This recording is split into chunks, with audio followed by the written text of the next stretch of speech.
Hello, and thanks for joining me for another story time from Japanese history. This time we're going to talk about an incident that you'll see referenced a lot of places but often not explained because it's so famous in history that Japanese sources don't feel the need to explain it to their audiences. But as an American viewer, you might not be aware of what they're referencing. So let's talk about the archery challenge at the Battle of Yashima.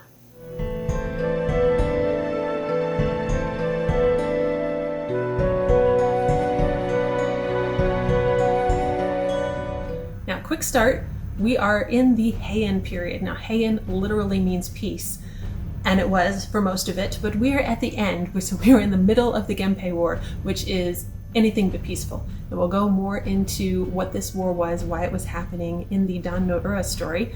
But here what you need to know is we're nearing the end of the war and it's real ugly. It's not going well.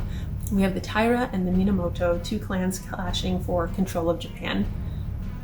At this point, the Minamoto have just sprung an attack on the Taira, who are fleeing from the land into their boats and just getting distance, just getting away. This is nothing pretty at all. This is an ugly retreat into the sea. And the Minamoto have the advantage. They can just pursue them all the way in and chase their boats out, and the Taira are having a terrible time of it. The archers are just picking them apart. And someone gets just a freaking brilliant idea.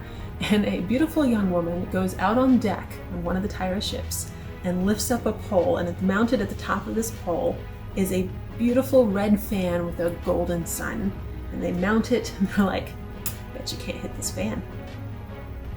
And of course, all the Minamoto archers are like, yeah, we can. So they stop shooting at the Taira warriors and start shooting at the fan.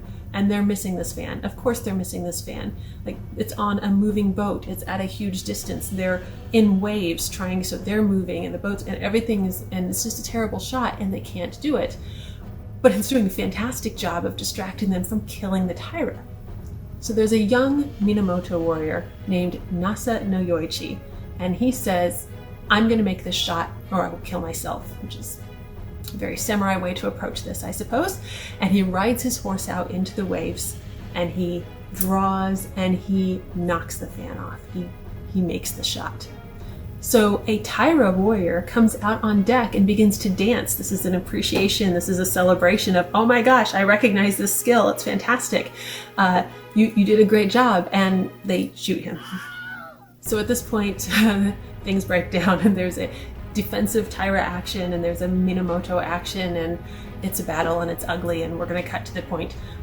One of the things that happens during this famous battle retreat is Yoshitsune, Minamoto Yoshitsune, who's a very important figure on the Minamoto side, loses his bow in the waves, and he turns and rides his horse back into the ocean to retrieve his bow against all of the advice and all of the concern of his retainers, who are trying to, of course, get him safely away from the counterattack.